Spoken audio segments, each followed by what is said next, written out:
Every decision made regarding your life has led you up to this moment right here. So I decided, let's do a little recap. Your parents decided that they wanted a child, hence you were born. Once you were born, they decided to name you. And then once you grew up a little bit and they decided you were ready for some sort of education, they decided what school you were going to go to. Once your brain develops and you start making your own conscious decisions, you make your first friend, you get your first A on your test, and potentially you might have had like a first crush or a first person of interest. You see where I'm going with this? You've had a lot of firsts growing up, so I'm going to skip a little forward to the near past. At some point in your life, you got acquainted with me, hence why you're watching this video. Unless this video was somehow recommended to you by the YouTube algorithm and you're watching it, I'm assuming that for the majority of the viewers, you somehow know me. Whether that be through high school or college or whatever, you somehow know me. You either know me very well, as in you were a close friend of mine or family, you know me relatively well, as in you know of me, or you don't know me at all. You were like, this video might have been recommended to you via the algorithm or something. I don't know. But regardless of who you are and how well you know me, what I'm about to say could change the way you look at life. And it's not even like a big thing. Are you ready? What has happened in the past has already happened. But what's going to happen in the future is up to you. Like I said, this is common knowledge. It's not like a revolutionary statement. But it is very important for you to know that. So I'm going to repeat myself. What has happened in the past has already happened. But what happens in the future is up to you. Now, I want you to take a look at your life and I want you to ask yourself a question. Are the things that I'm doing or are the things that I'm spending my time, money, and effort on aligning with who I want to be in the future? Now, if you don't know who you want to be in the future, what I recommend is you pause this video and take 5 to 10 minutes to, if you don't want to think about exactly the person you want to be, think about the things that you want to do. If you want to get fitter, you want to be a healthy person. If you want to read books and gain more knowledge, you want to be more intellectual.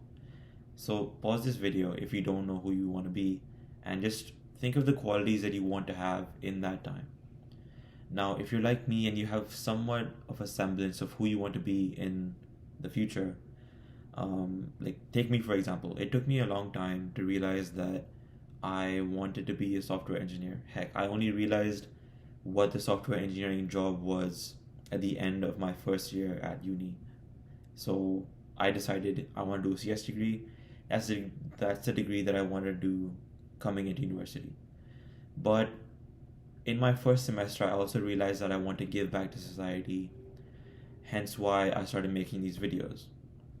But I also make decisions that don't necessarily align with who I want to be in the future. For example, yesterday, um, I decided, hey, I'm going to spend some time and money to get 2 slices of pizza. Now, one of my goals is to be a healthier person, so that probably doesn't align with my goals. And I now realize that, and now it's all about making sure that doesn't happen again. If those things are important for the person you want to be in the future, then keep them there. There's probably ways that you could be more efficient with doing those things, and there's probably ways you could get more output or get more out of those things than you already do. But that's something for another video. If those things aren't important to who you want to be in the future, ask yourself another question. Is there anything stopping you from getting rid of those things? So if there's like obstacles that come with getting rid of those things, what are those obstacles, and can you get rid of those obstacles, and can you get rid of that stuff in your life in general? So it's entirely likely that I can get rid of junk food in my life, but it's also a question about how hard is it. It is hard because obviously junk food tastes good, it releases dopamine, and you want to consume more of it, and so it will take some willpower and other like efforts to make sure that those things are cut out of my life, but it is possible. So after you're done analyzing like the obstacles, um, I guess just like figure out how likely it is how likely it is to get rid of that thing, the presence of that thing in your life. I made this video not only to inform you about the value of introspection and retrospection, but also about the value of understanding that you, as a young adult, the majority of the decisions that are made regarding your life are in your hands. So, I'm going to say this for the third and final time. What has happened in the past has already happened, but what happens in the future is up to you.